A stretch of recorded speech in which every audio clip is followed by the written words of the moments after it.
Publicitario. Este programa se transmite por Exa FM y Democracia AM. Mírelo en YouTube por Democracia TV. En Twitter somos Democracia S. 8:9.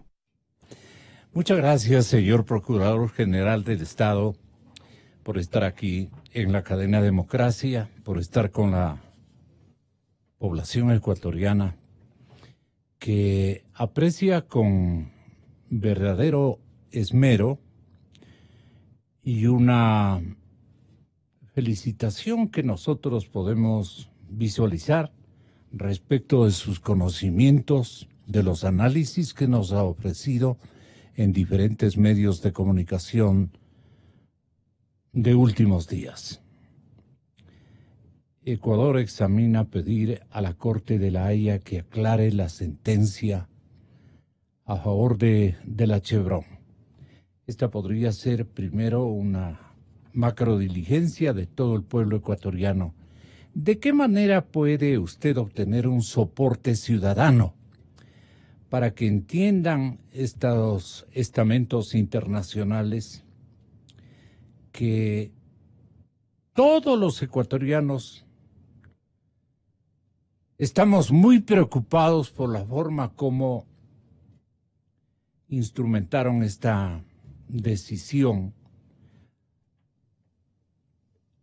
Tiene el Ecuador dos opciones para, obviamente, impugnar el laudo arbitral.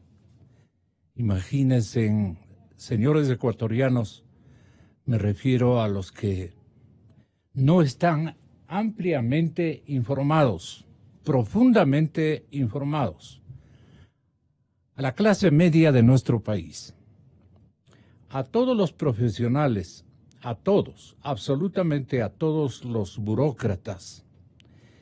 ¿Cuál podría ser una construcción nacional de una estrategia para pedir la anulación de este laudo equivocadamente transferido a responsabilidad potencial de la institucionalidad ecuatoriana? Allí usted, ¿cómo piensa darle el vire, digamos, a una aspiración que nos sale a la inversa cuando estamos nosotros requiriendo de un apoyo del estamento internacional?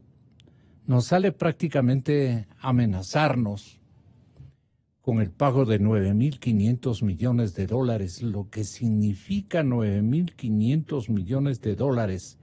Sería prácticamente un acabose de la economía ecuatoriana. Sería una prenda para nuestros nietos, una prenda de responsabilidad terrible para nuestros hijos y nuestros nietos. Y estamos, sí, muy contentos con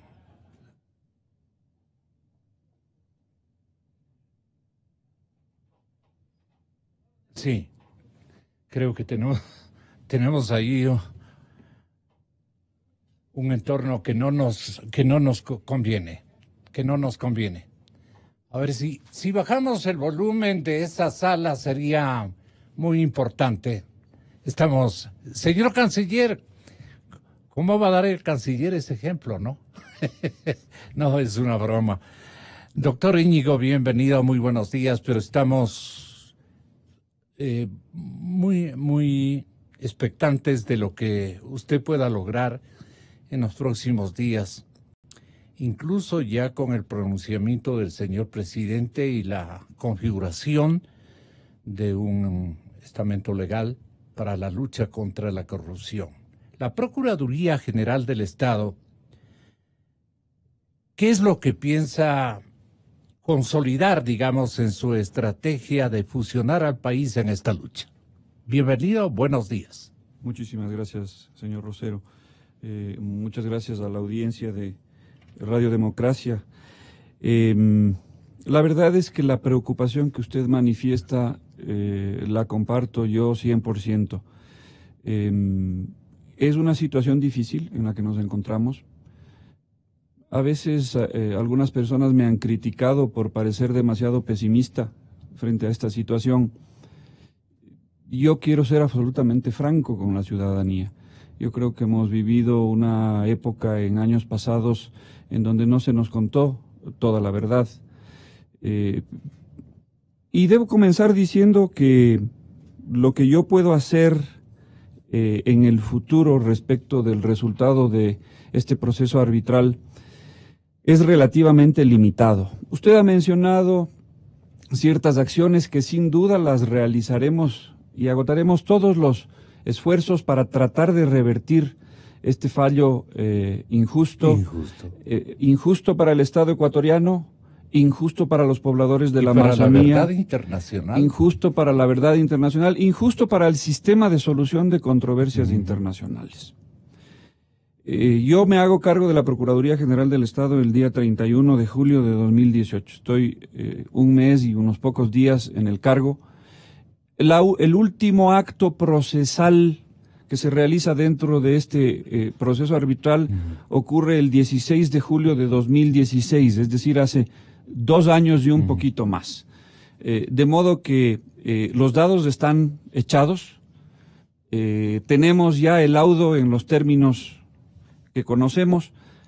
A mí personalmente, como Procurador General del Estado y a la Procuraduría como institución, lo que nos queda es intentar estos 2 recursos que usted ha mencionado. En primer lugar, un recurso de interpretación dentro del propio proceso arbitral. La interpretación tiene por objeto solicitarle al tribunal arbitral que aclare algunas de las partes del laudo que no se explican. El objetivo de esta instancia, ¿en qué consistiría puntualmente? ¿Qué tiene que aclarar? Le tengo que decir que para esto tenemos 90 días y entonces estamos haciendo un análisis pormenorizado, pero a mí me salta a la vista de entrada un tema que yo le preguntaría de entrada al tribunal. ¿Cómo pretende un tribunal arbitral que un Estado, a través de mecanismos legales, porque en la ilegalidad se puede hacer cualquier cosa, pero si justamente el laudo está criticando las falencias de nuestro Estado de Derecho y de nuestra estructura judicial, no nos puede pedir que hagamos algo ilegal? Entonces, por vías legales, es lo que pretendo decir, por vías legales no podemos hacer lo que el tribunal nos pide, a saber, dejar sin efecto no 1, 4 sentencias de tribunales ecuatorianos. Si es que un tribunal internacional, cualquiera que fuese, le pidiera eso a un Estado como los Estados Unidos, y tenemos ejemplos claros, los Estados Unidos simplemente dijeran: nosotros como Poder Ejecutivo no podemos inmiscuirnos en los actos del Poder Judicial.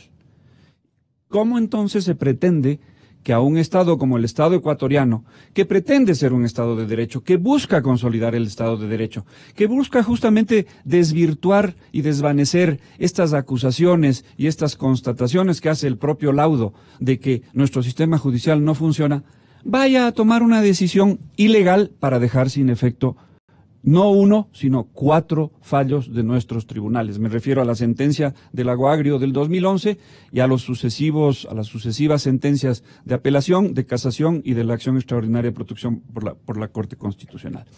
Entonces, eso es, por ejemplo, un tema que debe ser aclarado por el tribunal.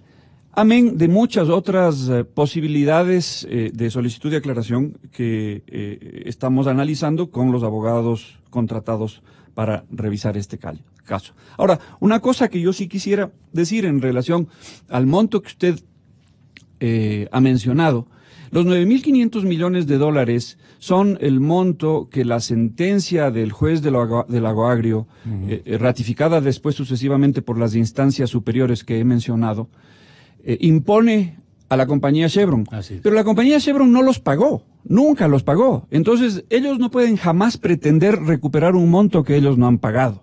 Claro. Entonces, Olvidémonos de esa cifra de 9.500 millones porque no es real a efectos de determinar el supuesto daño que el Ecuador le ha causado a la compañía ¿Cuáles Chevron. considera usted son las partes oscuras de la condena contra nuestro Estado? Bueno, le he comentado esto, ¿no? El que nos pida hacer cosas que legalmente no podemos hacer.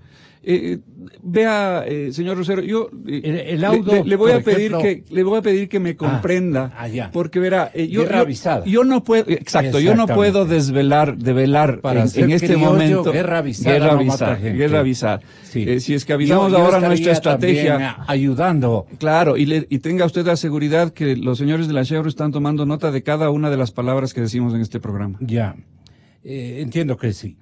La Procuraduría va a presentar, no obstante, un recurso de interpretación exigible, en todo caso, en estos próximos 90 días. Sí, tenemos el plazo de presentarlo en los próximos 90 días, dado ya la instrucción a los abogados contratados por el Estado ecuatoriano y al personal de la Procuraduría que lleva este caso, que comencemos ya a explorar y preparar ese y el otro recurso posible. ¿Perdón? En silencio, herméticamente. En silencio. Herméticamente. Y el otro recurso posible, que es el que usted también ha mencionado, el de solicitar la nulidad del laudo arbitral. Esta solicitud de nulidad ya no es dentro del propio proceso arbitral. Esto se demanda ante los tribunales de lo civil de los Países Bajos, que es el país donde tuvo la sede el arbitraje en la ciudad de La Haya. En este tema, concretamente, la legislación holandesa prevé la posibilidad de solicitar la anulación de un laudo arbitral por causales taxativas, muy expresas. Una de ellas es la ausencia de un acuerdo de arbitraje válido, que es lo que el Estado ecuatoriano siempre sostuvo a lo largo de todo este arbitraje. El Tratado Bilateral para la Protección de las Inversiones entre Ecuador y Estados Unidos, firmado en 1997, no puede dar lugar a un arbitraje sobre hechos que ocurrieron antes de la entrada en vigor de ese tratado. Recordemos que la compañía Texaco, que es la que causa la contaminación, opera en el Ecuador entre 1964 y 1992. El Tratado Bilateral para la Protección de las Inversiones es de 1997. ¿Cómo así entonces vamos a aplicar retroactivamente una cláusula arbitral de un tratado bilateral de inversiones a unos hechos que ocurrieron antes? Y por eso estaríamos hablando de que se cumple esta primera causal de ausencia de un acuerdo de arbitraje válido que podría muy bien dar lugar a la nulidad del laudo arbitral. Nosotros tenemos, no aparece como consejo de parte de un ignoro, como en mi caso. El tema es que tenemos que agotar absolutamente los 90 días que tenemos nosotros de plazo para solicitar esta interpretación del laudo y dejarle asimismo los 45 días para la respuesta. No tenemos por qué apurarnos. No sé si me cache estratégicamente. Absolutamente. En términos de estrategia de litigio, los abogados generalmente utilizamos la mayor parte del tiempo que se nos da para cumplir con ciertas exigencias por dos motivos. Uno, para poder realizar un mejor trabajo de investigación, de preparación y de redacción. Y dos, para dejar el menor tiempo posible a la contraparte que reaccione. Ahora, los 45 días en los cuales el tribunal arbitral responderá al recurso de interpretación, eso sí, el tribunal se tomará el tiempo estrictamente necesario. Creo que a todo el mundo conviene que sea el más corto posible. En esta etapa, Chevron y el Estado ecuatoriano deberán presentar al tribunal arbitral las pretensiones económicas relacionadas con la indemnización y sustentar estos argumentos. ¿Este proceso es independiente del que se debe hacer para solicitar la nulidad, pese a este escenario, los pobladores y abogados que demandaron a Chevron por contaminación ambiental, expusieron que continuarán con las acciones para que la petrolera cumpla con la sentencia, porque para ellos el laudo del tribunal es ciertamente inaplicable. Me parece que es una magnífica reflexión de parte de los abogados de los afectados. El fallo, según los afectados, trata sobre asuntos comerciales y no sobre lo principal, que son los derechos humanos. Han habido muertos, procurador, y eso tenemos que reivindicar por haber sido víctimas en el espectro social de personas que fallecieron por estos daños irrogados a la madre naturaleza y que buscaron ser disimulados absurdamente con un mecanismo comunicacional errado, sin sentido, de los que acostumbraba el expresidente facturar a la caja fiscal, comprando conciencias y presencias que vale la pena que le explique, porque la ciudadanía de clase media hacia el sector popular no entiende lo que hizo Correa. Mal, absolutamente mal, en beneficio de la causa nacional, aparentemente. Tenga la bondad, procurador. Señor Rosero, vea, el cargo que yo desempeño, el de Procurador General del Estado, y cuya función principal en un caso como este es la representación judicial del Estado ecuatoriano en este litigio internacional, es un cargo de índole puramente técnica jurídica. Yo prefiero no abordar temas de política que pueden de alguna manera interferir en el análisis jurídico.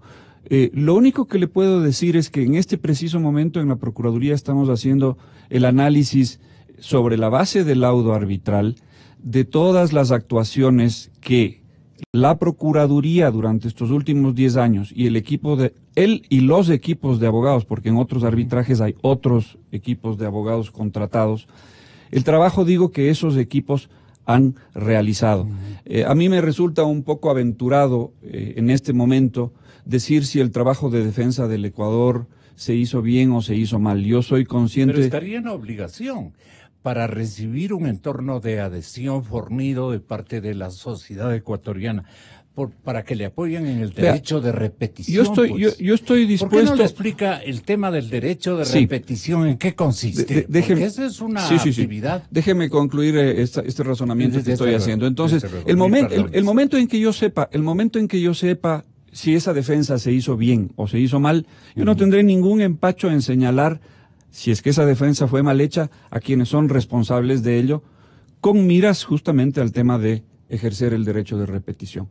En relación a la campaña... ¿Usted no tiene ningún compromiso con la administración presidencial anterior? No, en absoluto. De silenciarse, de proteger... No, en absoluto no. Incluso la pregunta ofende. Si yo estoy en el... Si aceptado... No ha sido por ofenderle, eso sí. Yo lo sé. Pero quiero dejar muy claro, por si acaso a alguien le quede la menor duda.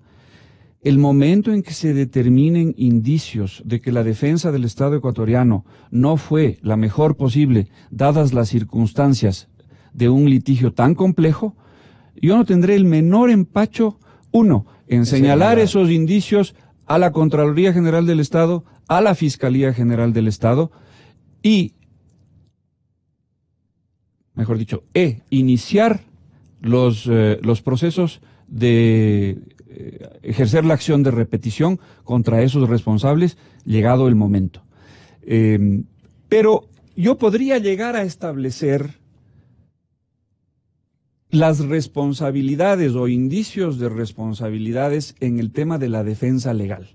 En el tema de la campaña de relaciones públicas realizada por el gobierno anterior para sostener, yo personalmente creo que resultó al revés, resultó contraproducente. Boomerang. Resultó absolutamente contraproducente. En todo caso, yo pienso que es malo que las relaciones públicas, que la opinión pública pretendan ejercer presión sobre los tribunales, sean tribunales internacionales o tribunales nacionales. Los jueces tienen que fallar de acuerdo a su leal saber entender en conciencia, sin sentirse presionado por nadie, porque el momento en que sienten presión, su recta conciencia se desvía.